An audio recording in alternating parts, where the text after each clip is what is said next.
lo que corresponde, que es estar aprendiendo o desaprendiendo todo el tiempo.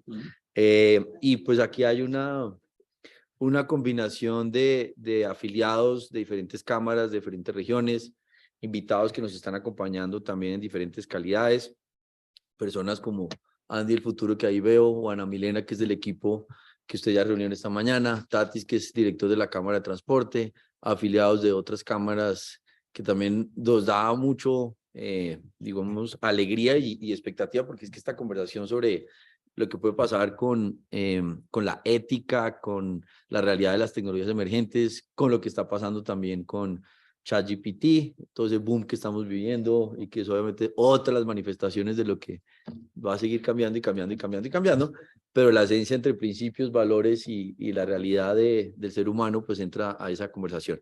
Entonces nos parecía súper oportuno, como uno de los tantos ejercicios que tenemos en el radar. Nuestra canciller Ana Milena sabe muy bien cómo estamos en esas conversaciones permanentes de poder profundizar, con Alemania sobre todo, pues el referente en industria y muchas de estas cosas. Entonces, queríamos tener este ejercicio de oír a Ulrich. No me voy a poner a mirar la hoja de vida, porque si no, esto no alcanzamos a presentarla. Claro. Y menos con la señora acá, se ofende si uno no da todos los detalles de esa hoja de vida. Pero sí darle la bienvenida para tener lo mejor posible de conversatorio, de interacción. Creo que lo más práctico sería oírte y después ya empezar a la sesión de preguntas. Pero no ser tímidos, sino más bien sacarle provecho a este espacio de la mejor manera posible. Queremos hacer más de esto, queremos profundizar este nivel de conocimiento y de compartir este nivel de conocimiento. Una vez más, esta coincidencia no es fácil, que hayan estado por la región y arrancando el año, pues más, y en esta coyuntura que estamos teniendo en el país, que es de muchas transformaciones en diferentes sectores. Entonces, termina siendo también algo de fondo y es cómo materializa uno de estas conversaciones, que es algo que estamos viendo también en el Plan Nacional de Desarrollo. Nosotros tenemos una propuesta que les estaba mencionando para construir un país digital. El tema de talento es crucial en esto, es uno de los ejes que le queremos dar obviamente especial énfasis, pero el tema de apropiación tecnológica va a ser retador. Si uno lo quiere llevar a transporte, lo quiere llevar a sector real, a cualquiera, pues esto estamos viendo que es obviamente desafiante. Entonces, sin más preámbulos, darle la palabra y darle la bienvenida. Los que nos están oyendo, pues también utilizamos el mismo mecanismo, levantan la manito o abrimos el micrófono cuando ya pasemos a ese espacio y de esa manera, pues, logramos el equilibrio de lo híbrido, que así pueda uno ampliar la conversación. Entonces, adelante, si quieres, firma ahí, yo acá. Bienvenido. Muchísimas gracias, Santiago. Mi nombre es Ulrich Hemel y hoy vamos a hablar de la ética empresarial en la era de la transformación digital.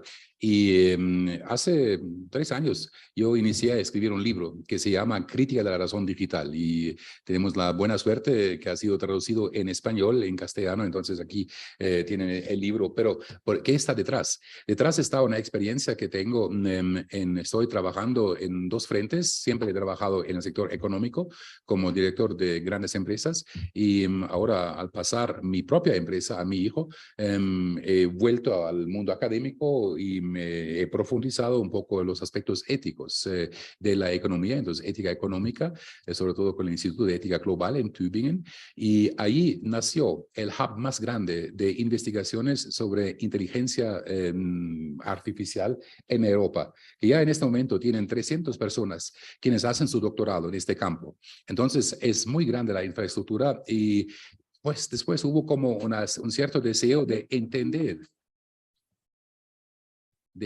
lo que pasa realmente en este mundo digital y con la inteligencia artificial y las consecuencias éticas que puede haber.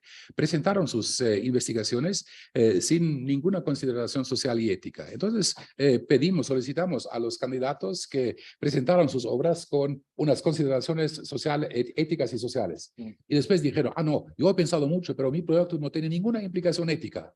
Bueno, entonces podemos ayudar. Hemos desarrollado ciertos criterios. Ya hay ciertos cursos. Entonces, allí nació la idea, bueno, Una cosa es el progreso tecnológico, el progreso que tenemos en el mundo digital, otra cosa es la persona humana y tercera es, digamos, la sociedad. Entonces, ¿cómo hacer cómo poner juntos estas tres cosas, la tecnología, las personas con sus talentos, las empresas y la sociedad? Eso lo vamos haciendo, pero yo necesito aquí la practico y vamos a ver lo que podemos hacer. Ya ve mi tesis es, bueno, si funciona mejor, pero vamos a ver, quizás alguien lo sabe. ¿A dónde hay que apuntar? Gracias. ¿No pasó? ¿No pasó? No, y si no, yo digo próxima, usted hace la próxima. Está bien también. Bueno, pero si cuando hablamos de transformación digital, en Bogotá, en Alemania, en el mundo, tenemos que ver que vivimos eso en un contexto específico. Y este contexto específico es algo que yo llamo la sociedad civil global. Ya no es suficiente pensar en sociedades locales o, digamos, de países nacionales, sino es verdad que vivimos en una sociedad civil global. Ahora, hoy no voy a tener el tiempo de exponer mucho sobre el concepto, pero es un concepto en cierto sentido revolucionario, porque vemos este concepto de sociedad civil no solo como los ONG o como los comprometidos, sino lo vemos en un sentido mucho más ancho. ¿Por qué? Si lo vemos más ancho, ¿cuál es la consecuencia? Atención, ese es el concepto. El concepto es, todo es sociedad civil, lo que no es ni Estado ni delincuencia organizada. Bueno, eso sí que es un concepto largo, claro, pero es un concepto largo también interesante porque hay ciertas áreas, digamos, de fluidas, por ejemplo, el lavado de dinero, ¿no? Lavado de dinero es delincuencia organizada que quiere agarrarse del mundo de la economía. Pero tiene ventajas. Este concepto tiene enormes ventajas porque nos da herramientas de entender lo que pasa en este mundo, también en lo que pasa con la digitalización. ¿Por qué? Porque con este concepto ancho de la sociedad civil está muy claro que el deporte, la música, la religión, pero también la empresa, la economía es parte de la sociedad civil. Siendo parte de la sociedad civil, tiene responsabilidades y tenemos que ver cuáles son estas responsabilidades. Entonces, la empresa es actriz en la sociedad civil. Muy importante el concepto. Ahora, la sociedad civil local y global, hay que explicar eso, hay que ver por qué existe esta sociedad civil global. No, todavía en el primero. Sí, está bien. Claro, Ya está, funciona. Beta, estamos. Sí, está bien. Somos flexibles. Claro, es menor. No, ¿por qué? La sociedad civil global se caracteriza por algunos conceptos, algunas experiencias que tenemos en común todos los 8.000 millones de personas que viven en este mundo en este momento. Y eso es la crisis climática en todo el mundo, la migración prácticamente en todo el mundo. Tenemos 170 millones de personas que trabajan en un país donde no nacieron. Tenemos más que 100 millones de personas, también en Colombia, digamos, como refugiados. Entonces ya son muchos. Y después tenemos las familias. Tenemos estados como, por ejemplo, el Haití, que viven en su BNP el 30 a 35% de su BNP es PNB, nada más son los remites de gente afuera del país. Y usted no piensa que la gente, la señora de Haití que trabaja en un hotel en Estados Unidos, que sea la persona más rica en Estados Unidos, no. Pero la suma de todo eso es parte de una sociedad civil. Entonces, todos muy conectados. La desigualdad, un desafío enorme en este mundo, del cual no voy a hablar mucho hoy, pero es muy grande, el sistema financiero global y la transformación digital. Por eso, atención, otro concepto. A veces hay que ver conceptos. ¿Qué es la globalización? Normalmente, nosotros vemos la globalización solo en un sentido. Es la globalización de las mercancías y de los servicios. Entonces, estos productos. Está bien, es una parte, pero hay un segundo nivel de la globalización. Eso ya es el foco de lo que hablamos hoy. Es la globalización digital. Es para decir la globalización de la información y la comunicación. Cuando se muere un papa, cuando hay el rey Carlos en Inglaterra, entonces tenemos normalmente ya un milliardo, 1.000 millones de personas delante de las pantallas, ¿no? Eso ya es regular. Es la sociedad civil global que se ve aquí. Y es un segundo nivel de la globalización que no es solo de servicios y productos, sino también es de esta información y comunicación. Y es un sector muy interesante porque los estados autoritarios buscan de controlar la comunicación digital. Lo sabemos de Rusia, no hablamos de Norte de Corea, lo sabemos de China, también eso es un asunto muy importante. Tercer nivel, la globalización tiene un tercer nivel, lo que normalmente ignoramos completamente. ¿Cómo podemos pensar que hay millones de personas que, bueno, viven la migración de un país a otro? Son personas, tienen sus experiencias, tienen su idioma, tienen su religión, tienen sus valores. Tenemos entonces una globalización de normas y de valores. Y a veces esta es una globalización muy conflictiva. No siempre, a veces sí. Una persona de Siria que va a hacer inmigración hacia Alemania tiene un concepto de familia que puede ser diferente, de mujer, pues sobre todo, que puede ser diferente del concepto que tenemos en Alemania o en Colombia, ¿no? Entonces, ahí hay cosas interesantes y es un punto importante también en este mundo digital. Pero sin embargo, aquí estamos en el mundo empresarial. Yo siempre opto para yo siempre digo la trinidad de los valores, que es transparencia, es comunicación y es justicia, fairness o respeto, ¿no? Porque con cualquier escándalo puede hacer la prueba. Falta de respeto, falta de transparencia, falta de buena comunicación. Muy evidente. Son las tres normas que se pueden ver prácticamente en todo el mundo, en todo el mundo hoy en día. Bueno, no voy a hablar demasiado de eso, pero es importante entender algunos conceptos. Y esta transformación digital con la conectividad universal debe conectarse además con factores de lo que yo llamo una globalización 2.0. Hemos vivido una industrialización en el siglo XIX cruel, trabajo de niños, medio ambiente sucio, todo malo, realmente horrible. Pero hoy en día un trabajo un trabajo industrial en general cumple perfectamente con las normas de la Organización Internacional del Trabajo, ILO, ¿no? Entonces, si hemos logrado como humanidad de una transición de la industrialización 1.0 a una industrialización a trabajo industrial bueno, sostenible, correcto, ético, todo, ¿por qué no podemos ir de una globalización ciega, sucia, poco ecológica, poco social, a una globalización 2.0, una globalización que sea a la vez con una perspectiva social y ecológica?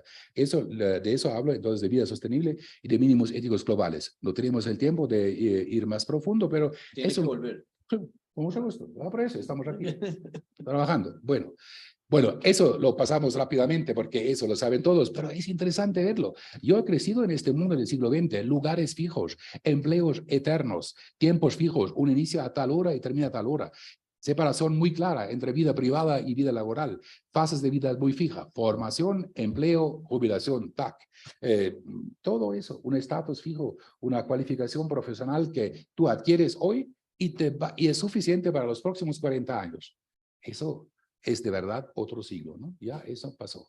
Hoy, sin límites de espacio, oficina, home office o digamos trabajo desde lejos, coworking spaces, sin límites de tiempo, el desafío de ver muy bien la confluencia entre vida privada y laboral, el cambio permanente, aprendizaje continuo en todas las fases de la vida, cambio permanente, formación, proyectos, empleo, cambio.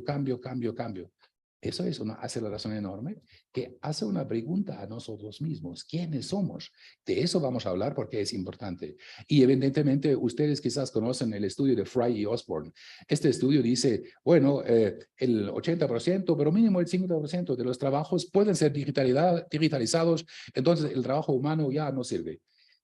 Es verdad y no es verdad, porque lo que pasa es un cambio continuo y nacen nuevas profesiones. Lo que parece es que casi nacen más profesiones, nace más trabajo de lo que desaparece. Solo una cosa está clara, todos los trabajos necesitan una calificación. Entonces las sociedades tienen que hacer un esfuerzo más que evidente y más que fuerte para invertir en el talento humano de una sociedad. Eso es la cumbre de todo. Bueno, entonces, cambio frecuente de roles y profesiones, lo sabemos, nuevas competencias, participación digital, una cosa muy importante, porque se habla a veces del digital divide, es para decir, ¿qué hacemos con la gente que está lejos, que no tiene acceso a los medios de hoy? Bueno, una cuestión social, no solo tecnológica. Bueno, próximo. Bueno, un pequeño momento de pausa. Es verdad, muchas veces hablamos de una gran transformación, sí. Y yo me he pensado, pues es verdad, una nueva era, una nueva época. Entonces he buscado criterios. Criterios como, pues debe ser evidentemente un cambio radical en todas partes, sí. Debe tener como efectos sociales y políticas enormes. ¿Puedes acabar, por favor? Hundir es fácil. Bueno, gracias. Bueno, efectos sociales y políticas enormes, pero cuando tenemos efectos sociales y políticos, sí, claro, es chistoso, tenemos lo que está en juego con las personas humanas. Somos seres sociales, pero seres sociales también en un campo político, en un campo de poderes. Entonces, ¿quién tiene el poder? Es una cuestión enorme en tiempos digitales. Cuando hablamos de ética, sobre todo de ética digital, la cuestión es también quién tiene el poder. Y ahí, en este mundo, en este momento, tenemos tres modelos. El modelo americano, que es un modelo más que todo comercial. Entonces, vamos a volver a hablar de eso. El poder tiene quién tiene los datos. Los datos son empresas gigantes. Estados Unidos han sido un estado muy eficaz en hacer frente a los monopolios. Monopolios, por ejemplo, de ferrocarriles, monopolios de petróleos. En este momento son un poco flojos porque monopolios digitales no hacen mucho. Hay la propuesta, pero no hacen mucho. Entonces, yo siempre digo, ¿dónde hay Facebook? ¿Por qué no hay eBook, Notebook o lo que sea? ¿No? Bueno, es un pequeño ejemplo, pero es una pregunta muy seria. ¿Quién tiene el poder? Y bueno, sobre todo en las cuestiones éticas. Nuevos desafíos éticos de verdad. ¿Quién decide? ¿Cómo distinguimos nosotros, humanos, de máquinas? Voy a volver a hablar de eso. Y hasta una repercusión sobre nuestra imagen antropológica. Entonces, no voy a hablar de estas otras cosas que ustedes ya saben. No es la primera vez, pero ustedes conocen la historia de Caín y Abel, ¿no? Si la ven desde una perspectiva histórica, esto es el espejo realmente de los conflictos que nacieron cuando las sociedades pasaron de una cultura nómade y de cazadores a una cultura agricultural. Porque el uno nómade no hace caso a los campos del otro. El otro se enoja. Y ahí, esto es, digamos, la parte histórica de eso, pero es otro cambio de época. Entonces, de la palabra a la escritura a la impresión de libros, de la sociedad de agricultura a la sociedad industrial y digital. Eso es lo que vivimos hoy y es por eso un fascino enorme lo que tenemos. Bueno, pero es de verdad, tenemos que preguntarnos quiénes somos, ¿no? Y qué tipo de reflexión podemos tener en lo que es la decisión. Cuando hace 20 años hubo los primeros sistemas de navegación y yo estuve orgulloso porque mi sistema de navegación dijo, vaya por esta carretera, y yo dije, no, a esta hora es mejor la otra porque hay taco, ¿no? Y me la gané, porque yo soy me gustan mucho los números, entonces me lo gané. Hoy ya no es posible, ya los sistemas son mejores. Pero ¿quién decide? ¿Quién decide? ¿El sistema o yo? Entonces, no es tan fácil. Aquí, entonces, creo que cabe distinguir muy bien lo que deciden los hombres y lo que deciden las máquinas. Y además cabe distinguir otro concepto, atención, concepto, es distinguir niveles de aprendizaje. Hay nivel 1, el acumular conocimiento. Bogotá es la capital de Colombia, todos lo sabemos, no es muy complicado, se aprende ya, ¿no? Pero en este nivel, las máquinas son superiores a nosotros hombres. Eso está claro en el nivel cognitivo, nivel 1. Nivel 2, entender algo. La palabra queso y la palabra alemana Käse suena parecido y ya llegas al momento, sí, porque son dos palabras que se derivan del latín, bueno, y todo eso. Se entiende algo. Entonces, entendimiento, ese es aprendizaje 2. Pero ahora viene aprendizaje 3 y eso es, de eso voy a hablar más enseguida porque es interesante. Es aprendizaje de autorreflexión o aprendizaje de identidad. Llega el momento que nosotros humanos aprendemos algo sobre nosotros mismos. Aprendo que yo soy hombre y mi hermana es mujer. También aprendo el porqué, pero aprendo que es diferente, que es parte de mi identidad. Aprendo que mi idioma materno es el alemán. Bueno, aprendo que hay otros idiomas. Aprendo que este es el siglo en el cual nací. Y todo eso, aprendizaje sobre nosotros mismos. Eso es un acto de autorreflexión diferente de todo lo que puede hacer una máquina. Puede emular muchas cosas, pero no tiene eso. Entonces, muy raro, y volvemos aquí a un punto, digamos, clásico. Nosotros humanos tenemos la libertad de acción y la conciencia de nosotros mismos es diferente de otras cosas. Y tenemos que, ya pequeño impulso, aprendizaje. Calcular no es controlar. No tenemos que tener miedo de las superinteligencias, del transhumanismo, todo eso, porque podemos ser 1000 veces más tontos que cualquier máquina. pero tenemos que manejar, tenemos que controlar. Y ahí tenemos que tener los conceptos sociales. He hablado del concepto americano de los datos, concepto comercial.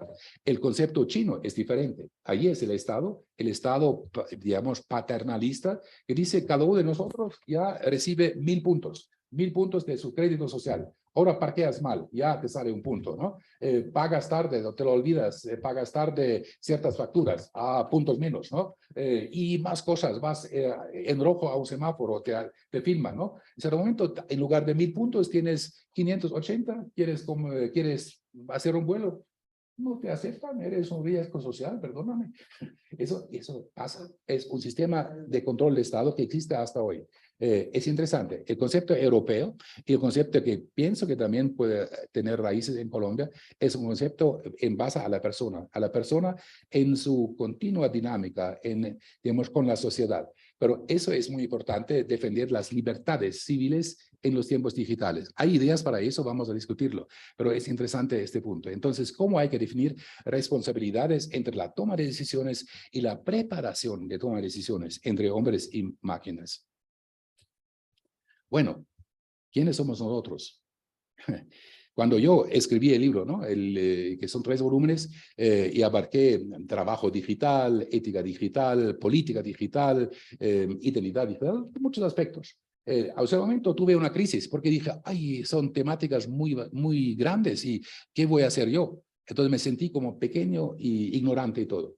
Y como suelo hacer, ya tengo una cierta edad, sé, bueno, cuando tienes un problema, duermes y después mañana vamos a ver lo que piensas. Así lo hice. Y tuve el mismo problema. Dije, no puedo saber todo. Pero ya entendí, soy el único. No, no soy el único.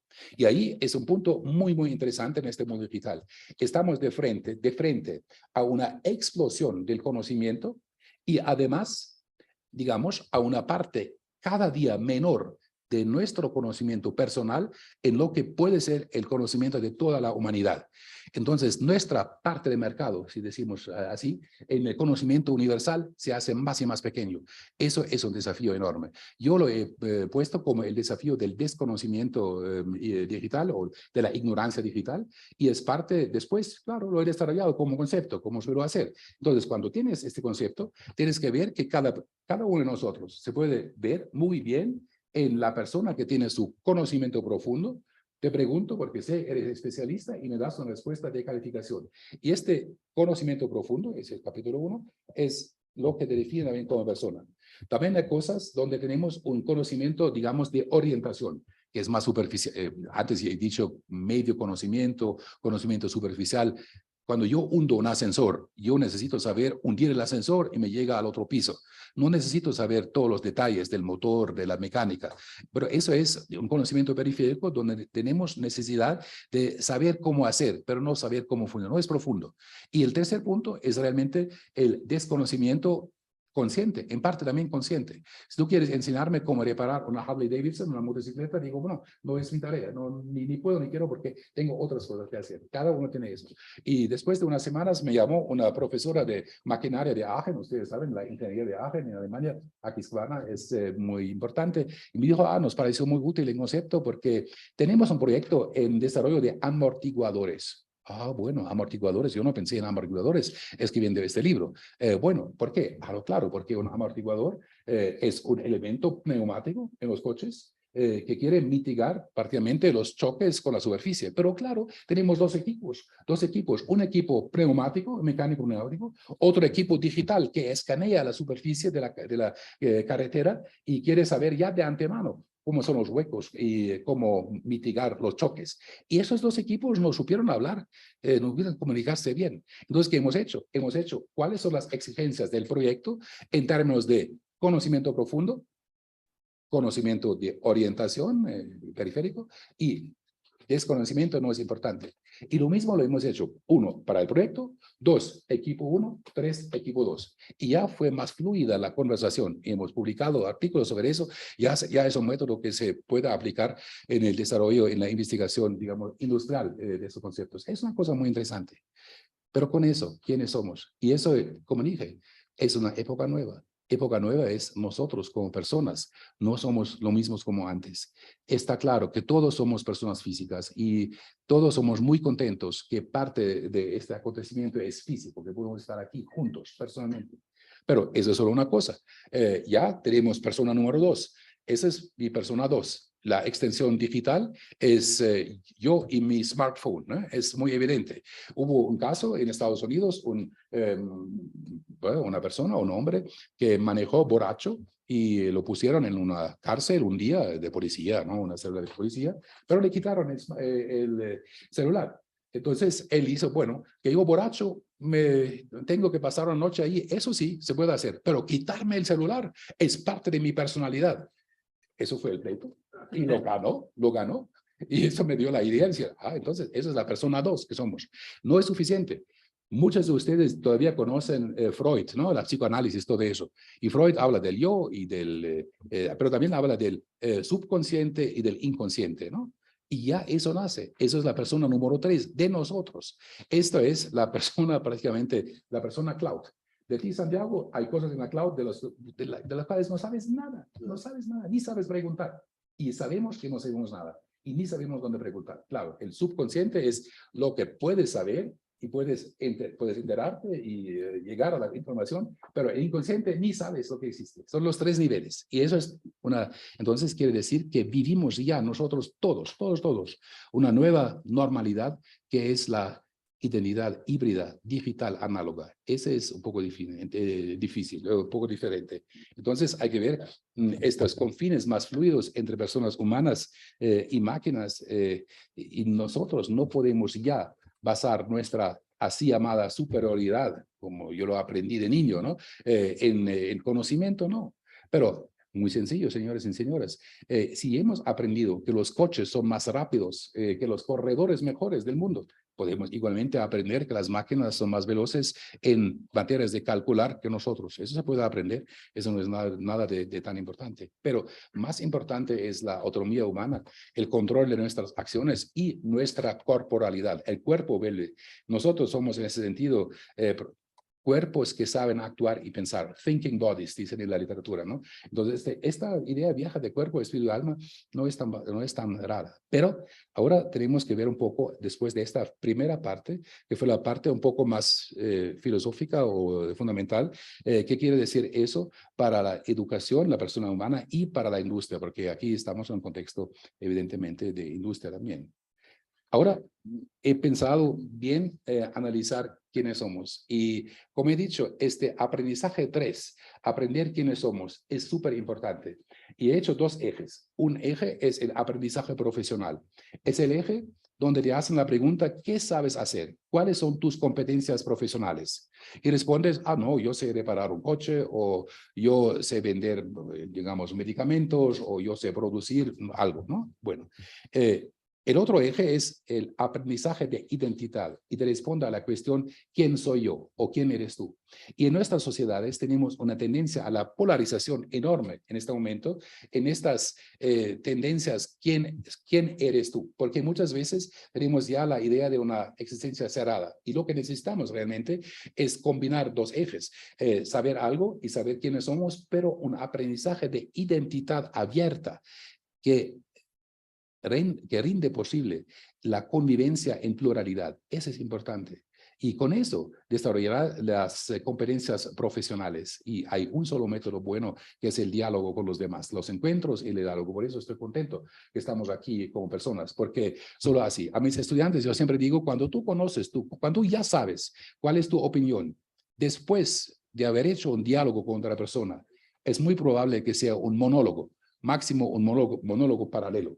Claro, pero cuando ya quieres aprender es diálogo, es diferente. Entonces tenemos estos 4 puntos. Quien ni sabe quién es, ni sabe hacer algo, existencia frágil. Quien solo se identifica como los hombres de mi edad o anteriores en Europa, solo existencia tecnocrática, no es suficiente. Si es una existencia, digamos, solo con grupos cerrados, tampoco es bueno, pero es el desafío de nuestras sociedades. Nos buscamos tener una existencia abierta también precisamente en estos tiempos digitales. ¿Qué quiere decir? Hombre, inteligencia artificial. Yo he pensado muchas veces cuál es la diferencia entre hombre y inteligencia artificial. Y no es tan fácil. Es fácil y no es tan fácil. Pero lo que pasa, nosotros somos personas humanas y eso quiere decir que tenemos también una arquitectura mental. Tenemos prácticamente autopistas en la cabeza. Autopistas que nos dicen eso es normal y todo eso. Puedo hablar más de eso, pero bueno. Y entonces, eso ya lo acabo de explicar, conocimiento profundo, organización y desconocimiento, pero con esta arquitectura mental podemos también integrar lo es la inteligencia, digamos, artificial. Si yo pregunto a alguien si conoce, por ejemplo, pregunto a Jochen, que está aquí, si tú conoces una sola mujer que no sea contradictoria. Yo... La tuya. Sí, hay preguntas, pero ¿Es una pregunta análoga, digital o híbrida? humana, Okay. híbrida, claramente híbrida. Pero mire, lo mismo pasa cuando yo pregunto a las mujeres, ¿conocen ustedes un solo hombre que no sea cosa? Ah, ¿ve? Eso es lo mismo. Entonces, no faltaba, eso hay que hacer un poco la atención, está claro. Entonces, son las dos cosas. Nosotros somos contradictorios, pero entonces, si esta es la diferencia, claro, si somos contradictorios, nadie programaría y gasta dinero, tiempo y recursos para programar una inteligencia, un programa de software contradictorio. Pero entonces, ¿qué valor tiene esta contradicción? Y yo siempre, cuando veo un problema, digo, bueno, vamos a verlo del otro lado. Vamos a verlo desde arriba, desde abajo, de otro lado. Y dije, bueno, búscame una puerta positiva a esta contradicción de los seres humanos. Y la encontré. La encontré porque es la flexibilidad en situaciones variadas. Esa es la flexibilidad que tenemos.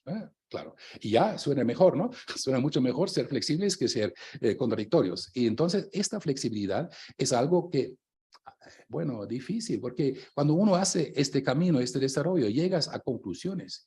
¿Y cuál es la conclusión? Llegué a la conclusión que nosotros, humanos, tenemos una gran competencia catastrófica. Bueno, también suena muy mal. Es malo, es bueno, pero es verdad. Tenemos la competencia catastrófica en causar catástrofes, pero igualmente somos, como personas humanas, muy capaces en superar catástrofes. Es muy raro, es algo que es real. En el idioma técnico de los, digamos, de software, etcétera, podemos decir que los humanos en general actúan y tienen actuaciones diferentes a las probabilidades muy elevadas y muy bajas. Ahí es una diferencia.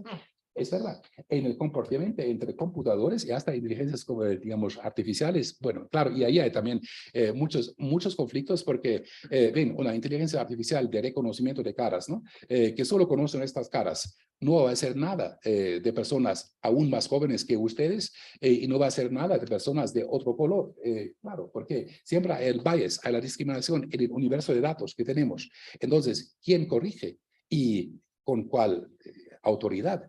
¿Y de cuál medida? Son cuestiones filosóficas y también industriales y políticas. No son tan fáciles. Pero humanos, nosotros tenemos la diferencia también. ¿Por qué? Ahora le hago otra cosa.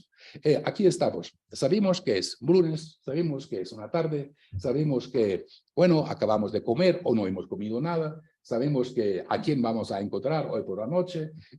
Tenemos recuerdos. Sabemos que vamos a vivir probablemente no 100 años, pero bueno, 50 puede ser. En mi caso quizás no. Entonces, claro, tenemos todo eso como una trayectoria de nuestra vida. Son como capas paralelas que no vale la pena programar en el software. Es interesante. Entonces, yo lo digo en una cosa más sencilla: olores y ruidos, memorias y planes de futuro, identidad y perspectiva. Eso es diferente en las personas humanas y no se programa. Entonces, no tenemos que tener miedo de la inteligencia artificial. Tenemos autonomía personal y necesitamos educarnos a los jóvenes a una soberanía digital. Eso es importante y es importante evidentemente también para las empresas. Vamos a ver las empresas.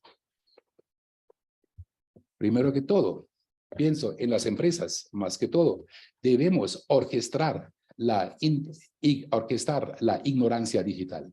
Entonces, como yo le he dicho con el ejemplo de los amortiguadores, definiciones de paquetes de conocimiento, donde como empresa quiero tener, digamos, un conocimiento profundo de verdad que me distingue, donde necesito, además, cooperaciones con otros, digamos que en mi área de conocimiento periférico o de orientación tengan conocimiento profundo. Eso es, digamos, el coworking 2.0. Entonces, hay que hacer una reflexión. Parte de la estrategia de las compañías es hacer una reflexión sobre el límite sistémico de nuestra ignorancia, donde permitimos que tengamos ignorancia porque no podemos hacer todo, donde necesitamos cooperar y donde necesitamos producir y mantener un conocimiento profundo para nosotros, para nuestra empresa. Entonces, eso es también parte estratégica de la soberanía en juntar desconocimiento y conocimiento profundo. Bueno, 2. Hay una tarea muy específica. Yo dije, la tarea de las sociedades es encontrar las leyes correctas. Yo en el sector, en el capítulo sobre la política digital, que nos vamos a tratar ahora, yo pido una corte internacional de justicia digital, entonces una corte digital internacional. ¿Por qué? ¿Qué hace el venezolano que quiera hacer una manifestación? Le envías un mensaje por Facebook, nos vamos a reunir para una manifestación. No puedo porque son buenos en una cosa, en el geoblocking. Entonces, ya no puedes reunirte. ¿A dónde va? ¿A un juicio venezolano? No cabe. Entonces, tú necesitas una autoridad internacional. Es una cosa nueva. Somos humanos. Somos, bueno, una sociedad civil global. Eso es una parte. Pero para las empresas también hay un desafío nuevo. Y este desafío es el respeto digital. Yo lo llamo digital fairness. ¿Y por qué? El respeto digital es algo que los demás dicen sobre ti. Si yo digo, yo soy siempre justo, dice, no, loco, pobre loco, ¿quién lo es? Es imposible. La compañía tampoco lo puede hacer, pero puede crear condiciones tales que los usuarios, los clientes, dicen, no, esta empresa hace de todo para dar un sentido de respeto a sus clientes. ¿Y cómo se hace? La reciprocidad, la transparencia, el seguimiento, tracking, tracing, reglas de juego, tiempos de utilización de los datos, caducidad de los datos, la copropiedad, son elementos, son conceptos detrás que podemos desarrollar en la discusión quizás, pero inciden mucho hasta en la legislación de los países y en la práctica de las empresas, porque cuando yo manejo de A a B, ¿de quién son los datos? Yo he hablado con el Chief Digital Officer de Volkswagen, gran empresa, y me dicen, no, claro, en China no podemos suministrar ni un solo carro sin firmar con el gobierno que los datos de movilidad son del gobierno. Entonces son del gobierno, perfecto. Yo, con mi coche, son de la empresa de coche. No, bueno, ahí modelo privado, modelo de Estado. ¿Cuál es el modelo correcto? Si yo digo, bueno, entonces yo pregunto dónde estuve el 20 de abril del 2013, yo no tengo esa memoria tan férrea de saberlo de memoria, pero sí, los sistemas lo saben, y si algo me colabora en hacer eso, yo pago. Es un modelo de negocio en ese sentido. Pero ¿cuál es el modelo de negocio de respeto? No es tan fácil. Entonces, vamos a ver cuál es la credibilidad y justicia que puede generar una empresa. Pero esa es solo una parte. Y la tercera parte me parece aún más importante. Es la comunicación ética en el mundo digital. Ya hablé de estos aspectos de transparencia, respeto y buena comunicación, pero es muy importante porque yo trabajé como director general de una empresa de 10,000 empleados hace 20 años. En aquel momento fue, no digo fácil, pero fue quizás menos complejo que hoy, porque presentar una estrategia clara, presentar unos números más o menos que caben y unos planes ya, ¿no? Pero hoy en día ya tienes que presentar los valores de la empresa y debes tener la capacidad de argumentación ética. Es un campo donde trabajamos mucho en el instituto donde trabajo ahora, el Instituto de Ética Global, Weltethos Instituto de Tübingen, donde calificamos precisamente a los empresarios, a los ejecutivos en esta posibilidad de hablar de valores y de solucionar conflictos éticos, dilemas éticos. Entonces, es interesante que en un mundo tan digital y cada vez más digital, necesitamos cada vez más una competencia ética de saber de cuáles valores hablamos realmente. Entonces, hay que entrenarse cada vez más en la comunicación sobre nuestros valores, y esta es una capacidad que se puede entrenar. ¿Y cómo? Bueno, aquí hablo un poco de lo que hacemos nosotros. En realidad, en este mundo hay pocas fuentes comunes de valores. Uno podría decir las religiones, sí, pero un momentico, religiones a veces coinciden, a veces no coinciden. Hablamos primero de los derechos humanos. Eso sí, derechos humanos con una variedad de interpretaciones. Dos, los 7 de retos de desarrollo, incluso de desarrollo de las Naciones Unidas, las conocen, pero me las ahorré aquí. Y 3, los valores de la ética global. ¿Por qué? Porque el Parlamento de las religiones del mundo coincidió, y imagínense, 6.000 personas de todas las religiones que ni conoce de nombre. Conocemos, claro, el Islam, los cristianos, budistas, hindúes, ya jainos, sikhs, caos, pues ya de verdad se llaman caos, es una religión. Ya ni conocemos estas religiones, pero coincidieron en estos valores. Eso es interesante. Entonces son valores que podemos cultivar juntos, y lo más importante en mis ojos es el valor de la humanidad. Y ya va a ver por qué tiene que ver con el mundo digital. La humanidad y la regla de oro. Esos son los 2 principios de base. Y después hay unos valores como justicia, no violencia, verdad, respeto entre iguales, entre hombre y mujer, y sostenibilidad. Eso fue decidido en el 1993 y en el 2018. Pero no voy, es interesante porque va más allá de una religión específica. Finalmente, he dicho, ¿qué vamos a hacer en este mundo digital? Ya llego, digamos, a la curva final de esta pequeña presentación. No todavía, es la parte final, no es la última lámina. Entonces, he desarrollado algo que les invito a compartir. Es el imperativo humanístico para las aplicaciones digitales, por una cuestión muy sencilla, que hasta puede hacer a sus niños y a sus hijos, que siempre hay discusiones en las familias sobre estos asuntos, ¿no? Y se puede decir, bueno, este dispositivo digital promueve o bloquea el desarrollo humano, promueve o bloquea tu educación personal, tu desarrollo humano, el desarrollo humano de la sociedad. Eso es muy importante, porque así tenemos un farol. Vamos a tener controversias, vamos a tener discusiones, no hace nada, pero tenemos una controversia, tenemos una discusión sobre un reto que es de verdad un principio humanístico en ese sentido. Entonces, aquí he escrito algunas cositas que hacen parte de este camino, que es, como ya he dicho, la ignorancia digital como recurso estratégico.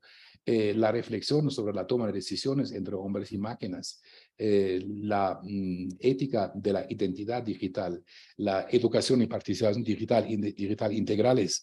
Y puedo decir que ya hasta en las compañías de software hemos hecho un estudio, recién va a aparecer un artículo en IEEE, que es la revista más prestigiosa en esta materia de inteligencia artificial. Hemos visto que la falta de invertir en competencias de aprendizaje de los software engineers es lo que hace el éxito de las compañías. Muy interesante.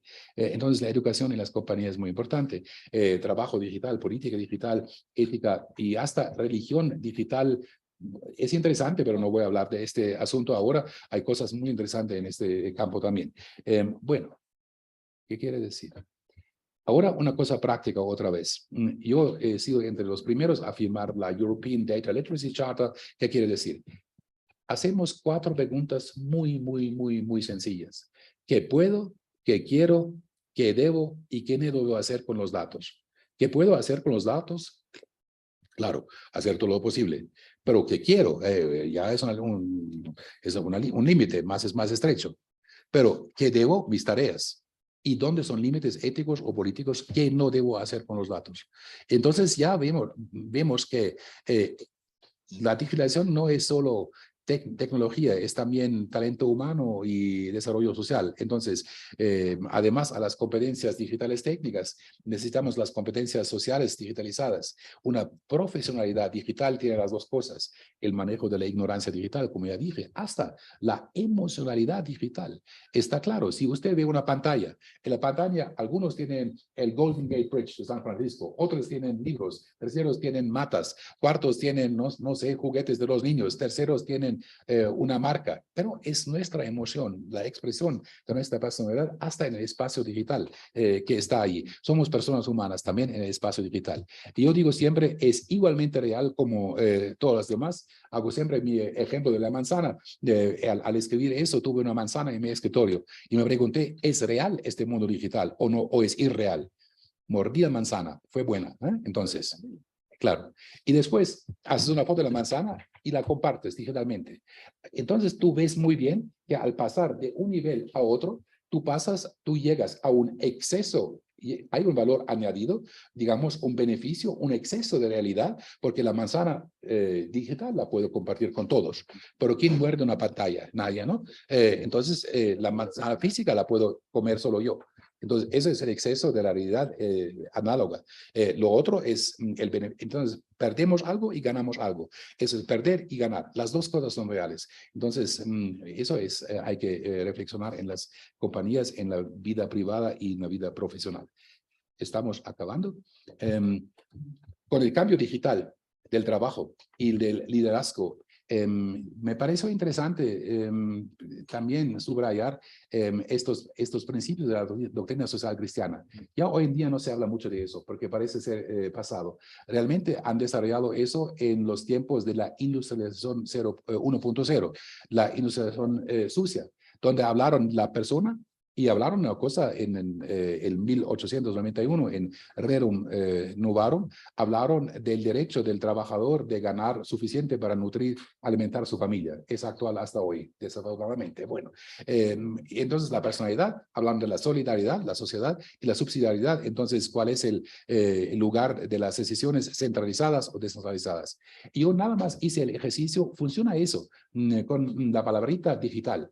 La personalidad digital, sí, funciona. Es el derecho de disponer de los propios datos. ¿Qué sigue de eso? Legislaciones pueden ser muy diferentes. Es la autonomía o soberanía digital individual. Yo decido cuántas horas en el día de 24 horas yo dedico a trabajo o diversión, entretenimiento digital. Soy yo quien decide. Y decido también sobre los contenidos. Y también el derecho de mantener la privacidad y el derecho del olvido digital. No subestimen este punto. La gente dice, no, yo no tengo nada que esconder. Entonces, cuando alguien me dice, yo no tengo nada que esconder, yo digo, señor, puedo instalar, por ejemplo, usted, puedo instalar una cámara en su baño privado. No. A ver, pero yo puedo decirle, es muy probable que pasen las mismas cosas en su baño como en todos los otros baños del mundo. Claro, pero ya nosotros humanos tenemos otro concepto. No, esa es la privacidad y tenemos derecho a la privacidad. ¿Y cómo podemos manejar la privacidad de los datos? No es fácil, es un proceso también social y político. Bueno, la subsidiariedad, de la subsidiariedad a la subsidiariedad digital. Entonces, cuando yo pregunto a alguien, usted sabe precisamente lo que hacen sus colaboradores. Y cuando alguien me dice, sí, lo sé, yo digo, bueno, deduzco que su range de control es de 2 personas o máximo 3, ¿no? Porque si no, no es posible hoy en día. ¿Por qué? Porque ya tenemos que buscar valores. Yo digo siempre, la casa de valores y de retos comunes, pero que cada uno tenga su habitación con paredes de color individual, y, pero que tengamos la confianza que tenemos un reto en común. Esta es la idea. Entonces, subsidiariedad digital busca el lugar correcto de la responsabilidad. Y además toma responsabilidades desde el inicio. Eso se llama hoy en día Ethics by Design y Design Thinking. Conocen este concepto. Bueno, no voy a profundizar eso más. Y la solidaridad, la solidaridad digital. Y necesitamos inventar nuevas reglas de juego. Inicialmente, por ejemplo, tuvimos la idea del Darknet, ¿no? Darknet como lugar de la gran libertad. Darknet quiere decir, bueno, yo soy libre de la influencia del Estado, pero después eso fue un lugar de contrabando, de prostitución, de armas, de pornografía de niños, todo lo que no deseamos. Entonces necesitamos reglas de juego y estados que sean capaces de activar estas reglas de juego realmente. Entonces, para las empresas necesitamos fomentar, promover lo que hacemos hoy, el diálogo con la sociedad civil, con el concepto de respeto digital, pero también de frente a todas las partes interesadas. Creo que esta es la última, ¿sí? Entonces, resumen, la tarea es una arquitectura humana en el mundo digital. Humana a nivel individual, a nivel colectivo, social de una empresa, una organización y a nivel de un Estado. Entonces, en realidad es un mundo de una enorme ambivalencia. Lo sabemos, ¿no? El Estado puede hacer mal, pero facilitamos a la vez un proceso difícil, porque un proceso que va creando disparidades sociales, lo sabemos muy bien, extensión de posibilidades y también posiblemente desvalorización del hombre, de la mujer igualmente, claro. Pero el criterio básico, repito, es eso: promueve o bloquea una aplicación digital nuestra humanidad individual y social. Y insisto en lo importante que es la educación digital y continua, la data literacy, la autogestión digital de los niños, de los adultos y del trabajo en la vida privada. Eso favorece después nuestras vidas, nos facilita la vida y vale para todos los niveles, las empresas, los colegios, la política. Entonces, tenemos la responsabilidad para este mundo, tomémosla en serio. Muchas gracias.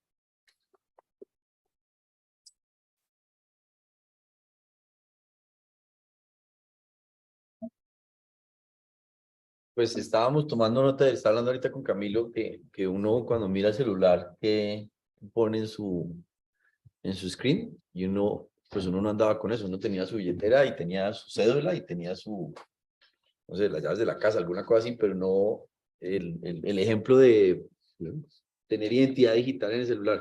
Yo creo que hay muchas preguntas y comentarios, para no ser acaparador, abrimos. No sé si ya tenemos comentarios en el chat. No por ahora. Y acá, ¿quién quiere echarse al agua? Adelante. Si quieres, tienes que abrir el micrófono para que te oigan allá. Perdón. Buenas tardes. Muchas gracias por la presentación. Sí, hay muchísimas preguntas y muchas cosas que se dijeron y es difícil uno encontrar por dónde tomar toda esa información y tratar como de hacerle sentido y generar una pregunta que haga algo de conocimiento. Haciendo referencia a sus últimas 4 preguntas que yo creo que son absolutamente claves para como darle contexto a ese proceso de digitalización y a esa preocupación que usted trae, que son qué puedo, qué quiero, qué debo y qué no debo hacer con los datos. Mi pregunta es, ¿qué puedo? Hace una referencia a las fuentes de conocimiento. O sea, hay unas fuentes de conocimiento que me permiten esa relación con los datos. ¿Qué quiero? Me lleva a unas fuentes de motivación. ¿Qué es lo que me motiva para decir qué es lo que quiero? ¿Sí me hago entender?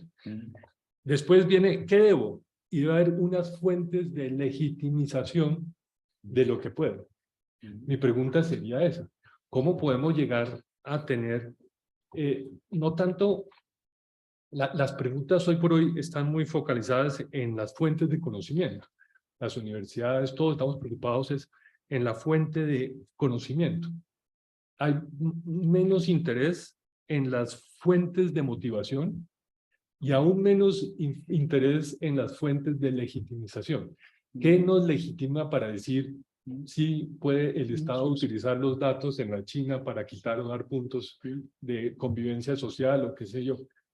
¿Qué reflexión nos puedes dar al respecto de esas preguntas un poquito a un nivel superior en el sentido de qué nos motiva, qué nos puede dar un proyecto de legitimización correcto para la utilización de esos datos? Bueno, pienso que en total yo siempre busco este equilibrio entre la persona, digamos, el nivel intermedio y la sociedad, ¿no? Digamos, estas partes. Se refleja ahí. No son solo fuentes de conocimiento, también son como intereses, porque si quiero algo, tengo un interés. Claro, el interés no está vacío, el interés es parte de la historia de mi, digamos, de lo que yo he aprendido, del contexto en el cual estoy actuando o trabajando. Entonces, en estas preguntas tan sencillas, hay un espejo, si uno quiere, de la persona y de la sociedad. Lo que me fascina es que en todo este discurso, que en parte es altamente tecnológico, vuelven temas clásicos, digamos, de la persona, que es el inicio de todo. ¿Por qué? Técnicamente, la contradicción de la cual he hablado anteriormente, ¿no? Prácticamente sería como un programa capaz de cambiar su propia programación en la operación misma. Eso es muy complejo. Eso lo sabemos hacer nosotros. Podemos decir, no, yo ahora quiero hacer algo, no, pero ya me voy, ¿no? Puedo hacerlo. Nosotros podemos hacer, esa es parte de la autonomía. Vamos descubriendo otras facetas de nuestra libertad personal.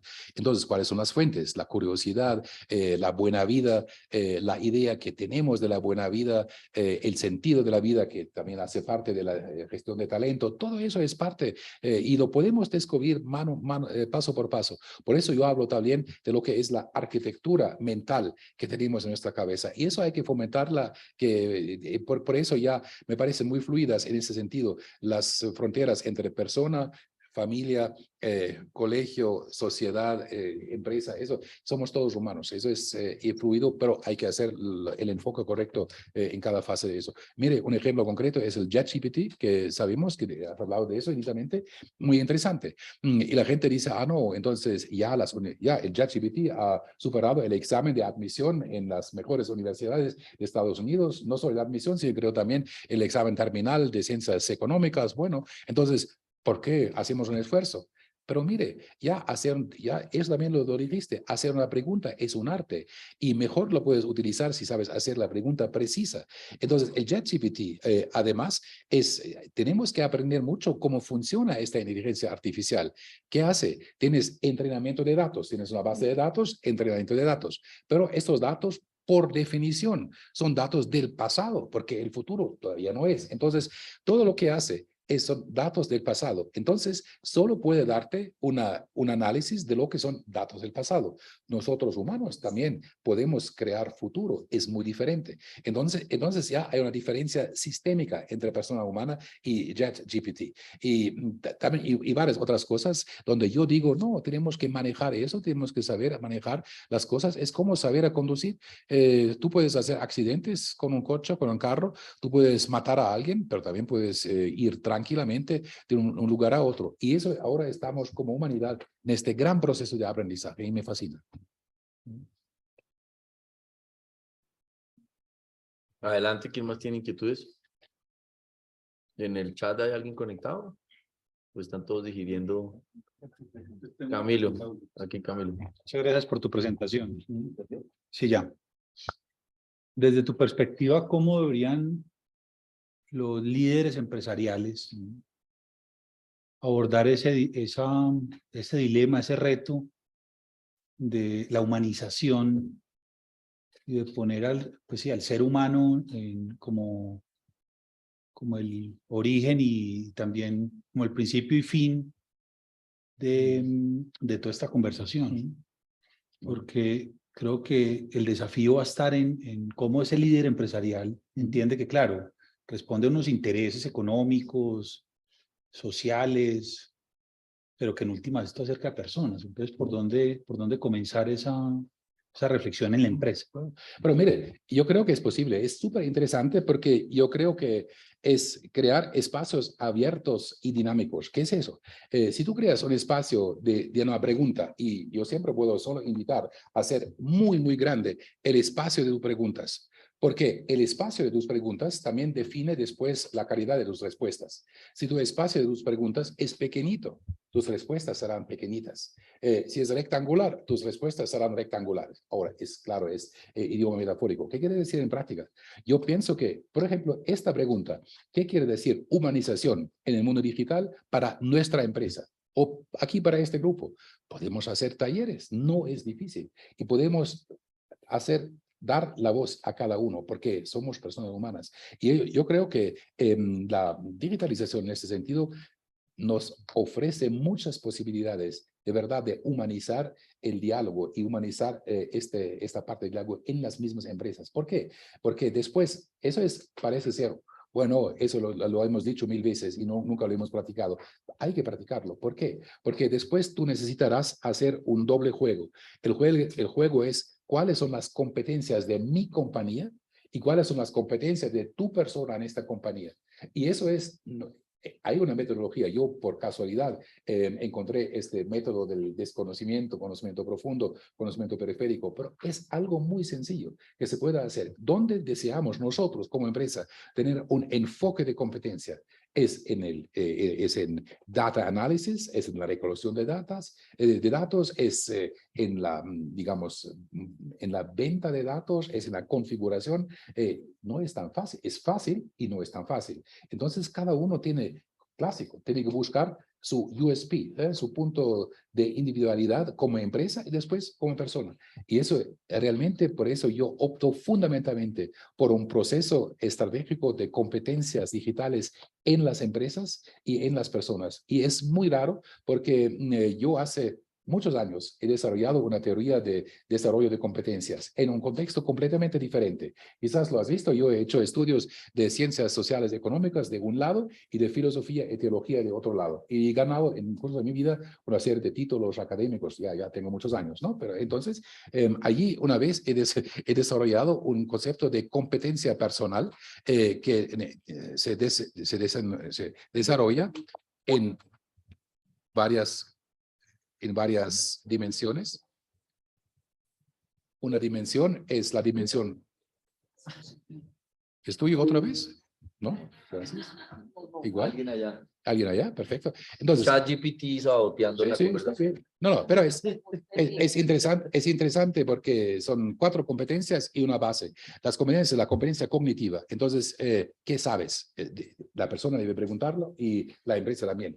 La otra es la competencia comunicativa. ¿Cómo comunicas?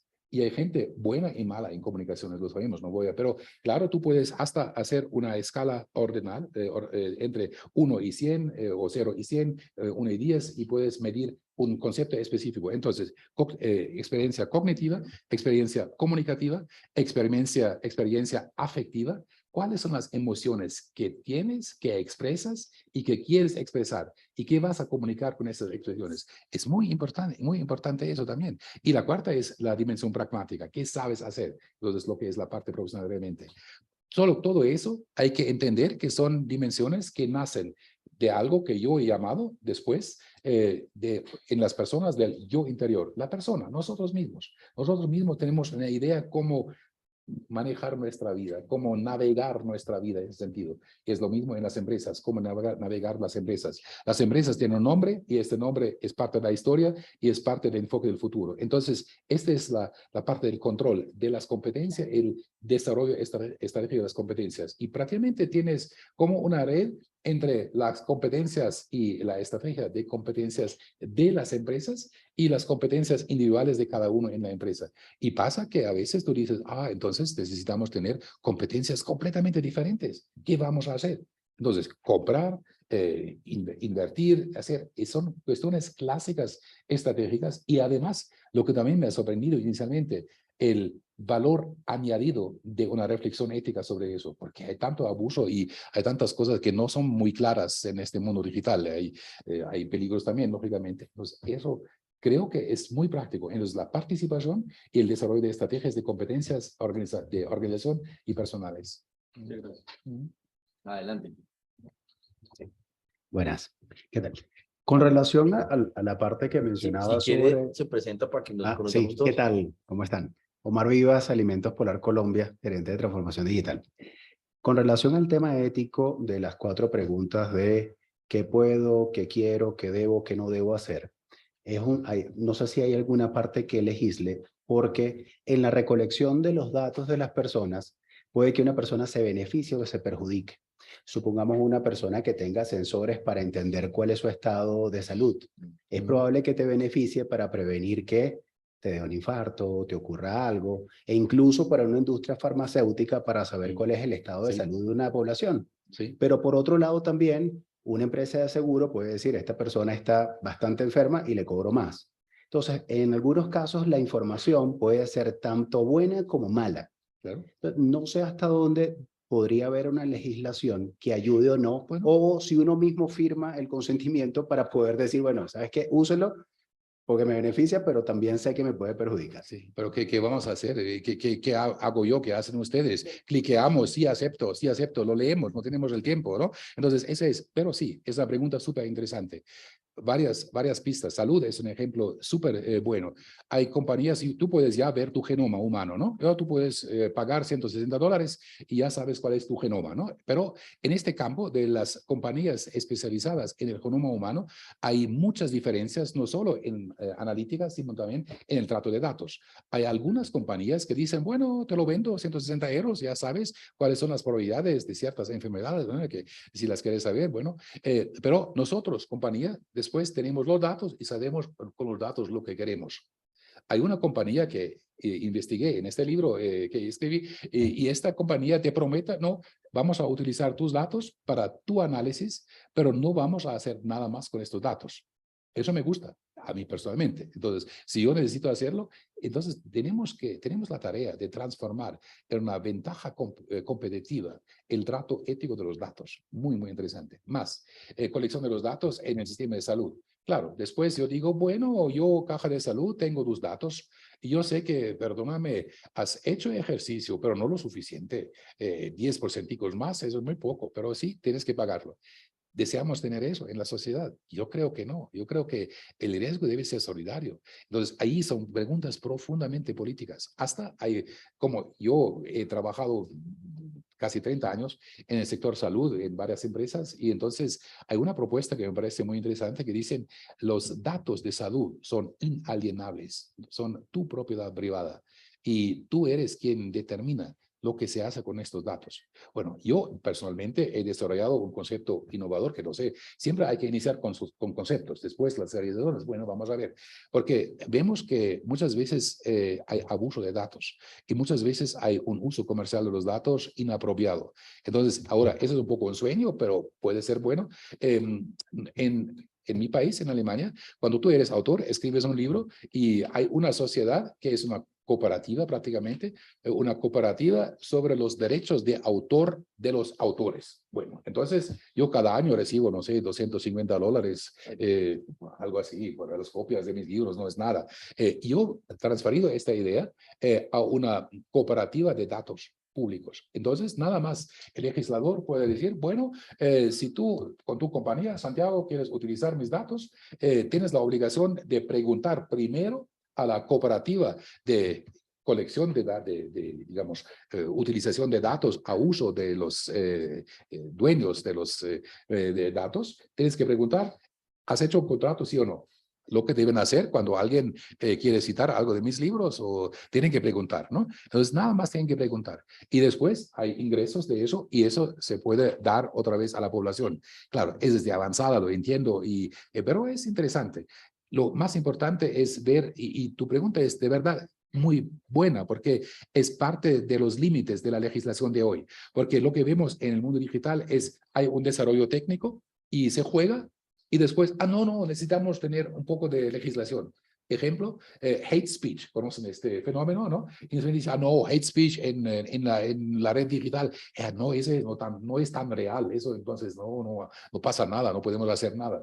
Sí, podemos, ya, hay la ley, hay la obligación de decir, bueno, cuál es la IP de quién hizo este comentario y tú puedes. Entonces, es siempre digamos, una corrida entre legislador y sociedad y empresas. Y yo optaría en un rol protagonista de las empresas. Eso sería muy interesante, porque las empresas no son tontas. Las empresas, como digo, como actores o actrices de la sociedad civil, sí que tienen un papel. Y si tienen papel de protagonismo, pueden proponer soluciones que después se transforman en leyes para todos. Eso me parece muy interesante. Entonces, sí, pero no tenemos todo bajo control, eso está claro, pero hay que ir en esta dirección. Adelante.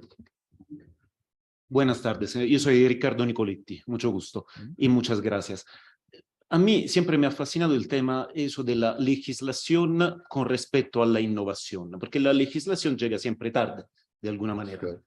Obviamente primero se inventan los carros y un día alguien encuentra la necesidad de un código de tránsito. Claro. Eso siempre pasa después.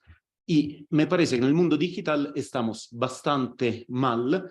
Y yo debo decir que no tengo esa gran confianza en las empresas. O sea, muchas veces las empresas digitales más exitosas, ¿cuáles son? Son las que encuentran la manera de o evadir impuestos o evadir leyes laborales y de trabajar en todo el mundo, pero escoger el país donde se pagan menos impuestos o, por ejemplo, de no hacer contratos de alquiler porque finalmente son plataformas.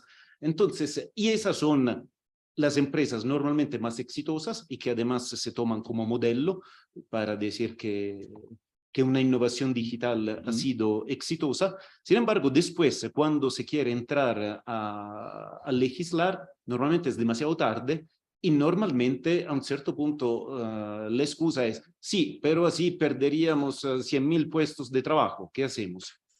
Entonces, ahí en las empresas yo no confío mucho. Yo creo que los imperativos categóricos han pasado un poco de moda y me parece que ya el tema de las ganancias es el que, de las ganancias y de los puestos de trabajo cuando se trata de políticos, es el tema con el cual se gobiernan esos aspectos. No, muy válido el punto, y como ya he dicho, hay varios estados quienes buscan ir adelante en este punto. En Europa, por ejemplo, hay la Digital Services Act.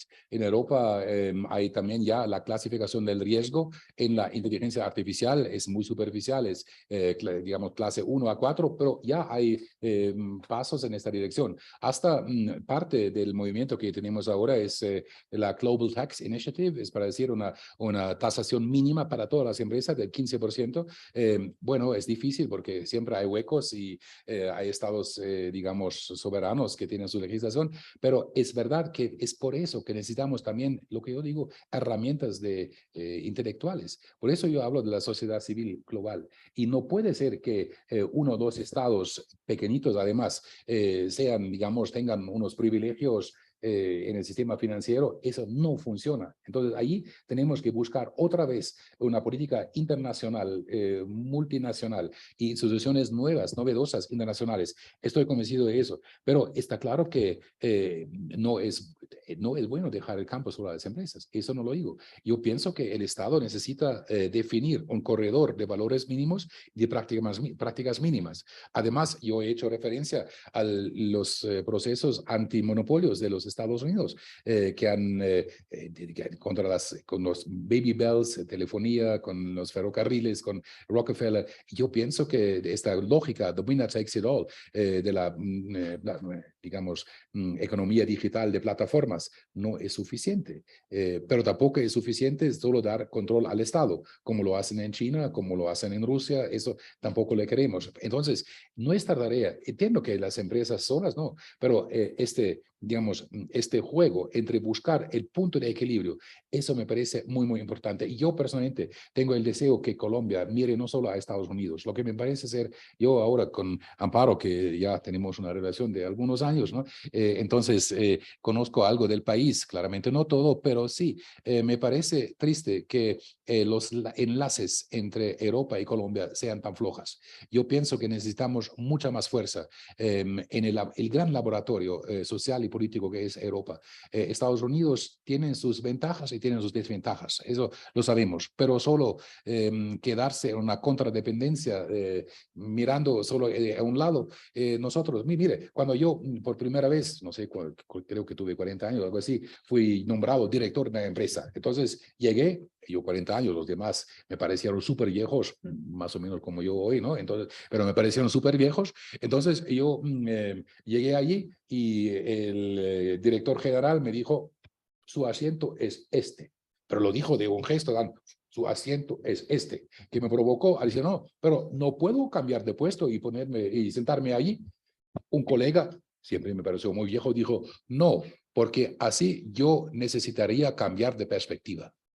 Eso fue un diálogo real, ¿no? Pero yo digo, necesitamos cambiar de perspectiva, necesitamos ver las cosas. Y eso es algo que yo pienso que Santiago puede ser el inicio ahora de un diálogo más, digamos, triádico, si tú quieres, porque yo pienso que en este campo, precisamente la pregunta de la legislación digital, Europa tiene en este momento muchos momentos de crisis, pero en, digamos, el proceso de legislación digital lo veo bien. Estamos bastante bien en la ley de protección de datos personales, en otras cosas no todo sale bien, pero algunas cosas sí. Y creo que tenemos que buscar un valor de la persona, ¿no? Que nosotros no somos solo objetos de digitalización. Cuando yo hablo de eso, como mi pregunta de la esfera privada, ¿no? De la cámara en los baños, yo digo, bueno, aplicaciones, bueno, un estado autoritario. Ahora, imagínense, ahora pequeño experimento, ¿no? Experimento práctico local, un nuevo gobierno que dice, no, ahora tenemos una aplicación que es muy fácil y cada mañana vas a ver lo que vas a vestir. Tú no vas a escoger una cosa negra así como tú quieres, no. La aplicación te dice, no, hoy tienes una blusa roja. ¿Dónde está la blusa roja? Ah, raro, pero la aplicación lo dice. Y ya vemos, todos miramos con susto. ¿Por qué? Yo he creado ahora conscientemente un sentimiento de molestia, de disturbio ético, como lo llamo. Entonces tenemos que hablar de verdad cuál es el corredor de valores. Y el corredor de valores es el corredor de la libertad de una sociedad. El corredor de valores. El corredor de valores, lo que es normal, entre comillas, realmente lo que deseamos vivir en una sociedad.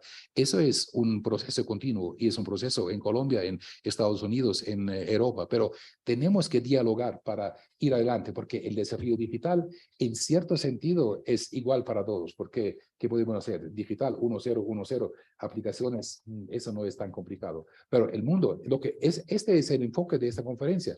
No es solo técnico, también es personal y también es social y también es político. No podemos aislar los elementos. Hace un año construyeron sobre eso, más o menos un año. Vino acá Gabriela Ramos, que es la secretaria adjunta de la UNESCO, y nos reunimos acá precisamente para octubre, más o menos, fue que se adhirieron los 170, 180 países, no todos se adhirieron rápidamente, a un decálogo de principios éticos que estableció la UNESCO en el tema del uso ético de la inteligencia artificial. Y ahí empezamos, un ejercicio la trajimos acá, empezamos una conversación con el sector privado, obviamente invitamos a los afiliados, a diferentes empresas, y eso es una aproximación, obviamente UNESCO, con el ánimo de Naciones Unidas, con el ánimo de lo que están hablando acá, pues porque salen muchas inquietudes que obviamente ya se nos acabó el tiempo, pero inclusive lo hemos llevado a preguntarle en nuestra encuesta de transformación digital si la gente sabe que está interactuando con la inteligencia artificial. Y hay un porcentaje que los protocolos de interacción de las empresas, pues más o menos entre un 50 o 60%. Lo sabe. Otros, pues no, pues falta mucho todavía por entender sobre ese tema. Entonces la pregunta muy como alineando acá es, pues aquí todavía no está definido si uno quiere regular o no regular la inteligencia artificial. Eso es todavía un reto. Otras tecnologías. Pero la conversación ética siempre va a estar sobre la apropiación tecnológica. Por los ejemplos de lo que estaban hablando acá, o en un caso que nos dieron en Singularity University, es un robot que le hacía seguimiento a una persona de mayor edad, si se tomaba o no se tomaba las pepas, o si la persona estaba de acuerdo a lo que era el parámetro de insulina y otro tipo de cosas. Si fallaba el robot, porque el robot se volvió un mejor amigo de esta persona y le dio trago, ¿quién tiene la culpa? El robot, el software, el que lo está monitoreando, la familia que delegó en el robot para el cuidado de la persona, que al final es otra enfermera, o detrás de eso, ¿qué ocurriría? Entonces, a lo que voy es que esta conversación es to be continued, en el ejercicio de entenderlo sobre la realidad de cada modelo de negocio, de emprendimiento. Temas de autorregulación también están relacionados ahí, porque la respuesta en esa discusión que teníamos Singularity es, puede ser una respuesta del juez, puede ser una respuesta del que defienda, puede ser una respuesta del mismo creador del software o de la aseguradora, que tiene legitimidad y tiene unos parámetros para decir, yo cumplí, yo le di esto al robot, le di esta información, pero que usted se volviera el mejor amigo del robot y el robot se volviera humano y le dijera, pues tómese 2 traguitos y no pasa nada, pero se le disparó el tema del azúcar y el tipo se muere, o no se muere, pero se va a una fiesta y termina en otro problema, es parte de la conversación. Entonces lo que quería decir es, nosotros de la ANDI estamos muy interesados en que esto se dé, en que sea una conversación permanente, en que ayudemos a los diferentes empresarios, porque estamos aprendiendo sobre algo que es bastante, que tú lo decías, aceleración. Y vamos a hacer una velocidad más rápida todavía de lo que estamos imaginando, pero que nos parecía importante tener el espacio acá como un primer detonante sobre eso. Hay más cosas. Yo eso lo investigué también en el libro con el ejemplo de un señor de 86 años diabético que come un pedacito de chocolate, lo que no debería hacer, ¿no? Y lo observa su compañero robot. Entonces, la pregunta es, ¿no? Entonces, sí, ¿puede él apagar el robot? ¿Puede él interferir en la transmisión de datos? Porque a los 86 años no tiene el derecho de comer chocolate, aunque sea nocivo a su salud. ¿Y eso es ético o si es un delito? Exacto. No, es que ahí hay que defender la soberanía. Sí, la soberanía de la persona es lo que importa. Y hay que preguntar en cuál nivel podemos. Las preguntas que haces tú son absolutamente precisas y más. Hoy en día tenemos el fenómeno del así llamado biohacking. Es para decir que no solo eso. Yo puedo, si tengo una voluntad de delincuente, puedo tener acceso a este computador, le doy una dosis triple y lo mato. Claro. Y también hay cosas muy, muy interesantes y también peligrosas que vemos ahí en este campo y no podemos. Y además, la inteligencia artificial te da resultados, nunca te da razones. Entonces, ahora le hago un ejemplo. Hace 3 semanas yo hice un curso a gente, no sé si conocen la institución KIT de Karlsruhe, ¿no? En Alemania es bastante famosa en formación de maquinaria, de informáticos, formación técnica, ¿no? Hice un curso sobre ética, digamos, de la inteligencia artificial y todo eso. En la pausa me llegó un estudiante y dijo, no, pero este curso es de buen nivel. Dije, bueno, es muy interesante que me lo diga. No me sorprende mucho porque sé de esta materia. Sí, pero yo he puesto las preguntas, que fueron preguntas complejas, que hemos hecho a usted en mi ChatGPT. Y realmente las respuestas son muy similares. Interesante, pero lo interesante ahí fue que yo dije, bueno, entonces el ChatGPT es la verdadera autoridad. Eso es así. Claro, eso es así. Entonces, nosotros cada vez más damos autoridad a los sistemas. Eso es algo que, claro, en un cierto sentido es normal, se entiende, es un chiste, pero no es chiste en el punto donde la inteligencia artificial te da resultados y nunca te da el recorrido, cómo llega a los datos, porque esa es la parte de la tecnología. Entonces, allí hay que preguntar si la sociedad, nosotros, para ciertos resultados, deseamos prácticamente reducir la velocidad del proceso para tener un proceso paralelo de documentación. Lo tenemos en el mundo farmacéutico. Si tú ves lo que hacen en el mundo farmacéutico, para levantar digamos, un vaso de agua, tienen que escribir 100 páginas de documentación. Bueno, exagero, pero es así. La industria farmacéutica y otras de la vida tienen más documentación que actos, digamos, en el mundo físico real.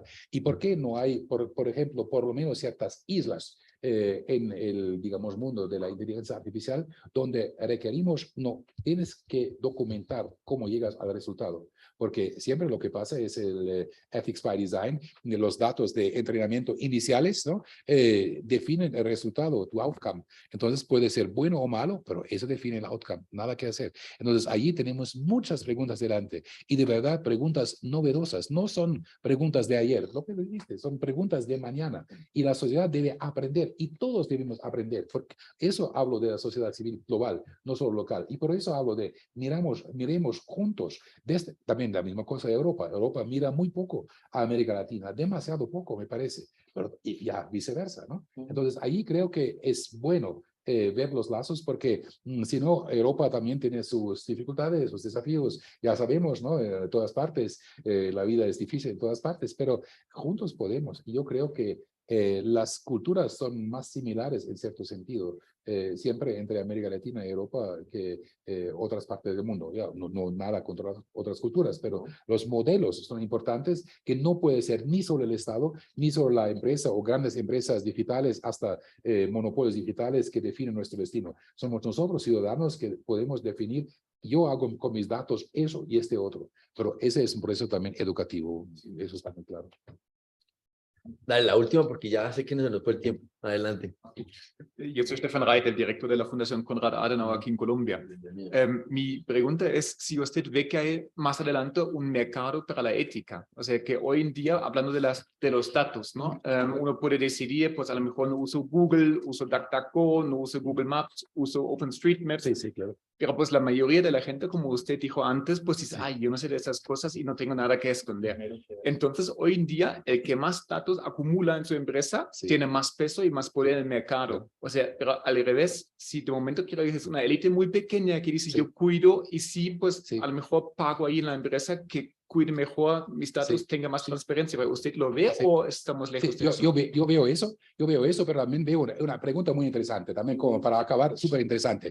Y ahora le cuento una historia. Podemos crear una cámara sectorial de la Andy para una historia hasta. Primero, yo sí creo que va a nacer este mercado, pero también debemos saber que la ética, cualquier ética, nunca existe en un espacio vacío de poder. La ética siempre se hace en un espacio de poder y de falta de poder, de asimetría o simetría. Y mi ejemplo clásico es cuando yo fui estudiante y una vez tuve que hacer un curso teología moral del siglo XVI. Bueno, muy interesante, ¿le parece? No, no me pareció. Y fue además un profesor súper seco. Pero, sí, bueno, pero aprendí una cosa interesante. En aquel momento hubo duques en Europa y ya tuvieron la costumbre social de duelarse, ¿no? Ahora está claro, un duelo, ¿no? Duelarse, ¿no? Hacer duelo. Debatir, ¿cómo? Debatirse en duelo. Debatirse. Tener un duelo. Sí, en duelo. Bueno, entonces, debatirse en duelo. Entonces, ahora hay duelos por redes sociales. sí, sí. El debatirse en duelos, evidentemente, es lógico que muere el uno, muere el otro, y no está muy, digamos, en analogía con digamos, con la doctrina, con la ética cristiana. Entonces, ¿qué han hecho? Han hecho, no, tú eres un teólogo moral, tú me haces ahora una opinión de experto, si eso es legítimo, sí o no. ¿Y qué hicieron? Son trabajos enormes y dicen, si eventualmente el ventarrón podría desviar digamos, ¿cómo dice? La bala, entonces ya no es homicidio, puede ser ocasional, porque entonces ya justificaron todo. ¿Por qué lo digo? Eso pasa ahora también con la ética. Tenemos, por ejemplo, una cátedra de ética digital sponsorizada por Facebook. Sí, y este señor en una entrevista radiofónica dijo, no, la ética también es como cuestión de gusto. Sí, en cierto sentido, pero en cierto sentido claramente que no. Entonces, ¿qué vemos? Como la ética siempre pasa en un espacio de poder o falta de poder, vamos observando ya un movimiento que busca de acabarse de éticas que son más o menos de justificación apologéticas, éticas apologéticas. Y tenemos que ver muy bien sistemas éticos. Yo opto para una ética del equilibrio, del balance, ¿no? Del balance, balanceando las cosas, ¿no? Entonces, no hay que ser rígidos y no hay que ser poco críticos, hay que mirar muy bien lo que pasa. Pero sí, hay principios también en el sector y hay mucho trabajo ahí. Y yo creo de verdad que habrá empresas y papeles para una consideración ética, solo que por fin somos nosotros quienes tenemos que pensar. Yo tengo que decidir por mí mismo, por mi propia empresa. Sí, puedo delegar algo, puedo tener más pensamiento, preguntar a ChatGPT y otros, pero la decisión es nuestra. Entonces, eso es lo que digo siempre. Las máquinas calculan, nosotros hombres tenemos que manejar, controlar y vivir. Eso es muy diferente. Bueno, en esa nota quedamos muy contentos, obviamente, de poder tener este primer ejercicio. Queda grabada, pero obviamente detrás de esto lo que queremos es que se repitan o que tengamos otras conversaciones. Agradecerles a todos por acompañarnos, a los que también estuvieron conectados, a que esto pues nos sirva para esa reflexión más ahora que tenemos discusiones de reforma a la salud, reforma laboral, que van a tener apropiación tecnológica, porque ya tenemos ahora trabajo remoto que estaba ahí en el radar, trabajo digital, o sea, muchas de esas cosas que están pensando no en la coyuntura, sino que es la legislación o el marco normativo en el que nos vamos a mover, porque pues eso es parte de lo que tenemos ahora de reto. ¿Esto está disponible digital? Sí, sí, me escribe un correo, es disponible digital, como claro, físico, digital, todo es disponible, y he cuidado la traducción española, entonces es cierto que sea buena ese traductor y la doctora, pero es que sea correcta en el sentido de las ideas, esa es mi parte. Perfecto, igual se les facilitamos el contacto. No sé si la presentación está disponible para distribuir, y entonces se las compartiremos. Recordarles que precisamente otro espacio que vamos a generar es el próximo miércoles, o sea, pasado mañana, con Ignacio Alcalde, para el tema de ciudades e inteligencia, ciudades inteligentes y territorios inteligentes, todo el tema de inteligencia urbana y lo que se está también anticipando, y es que el próximo semestre nosotros en Colombia vamos a tener elecciones regionales, gobernadores, alcaldes, concejales. Sale el tema de gobierno digital, sale el tema de uso de los datos sin lugar a dudas, porque de ahí van a tomar decisiones de política pública, pero esto es más que todo enfocado a cómo desarrollamos una, precisamente, capacidad de política pública en ciudades y territorios inteligentes. Entonces, darte las gracias a todos los que nos acompañaron de la misión. Bienvenido, como siempre sabe, aquí a su casa, y entonces estamos en contacto. Muchas gracias. Nos vemos.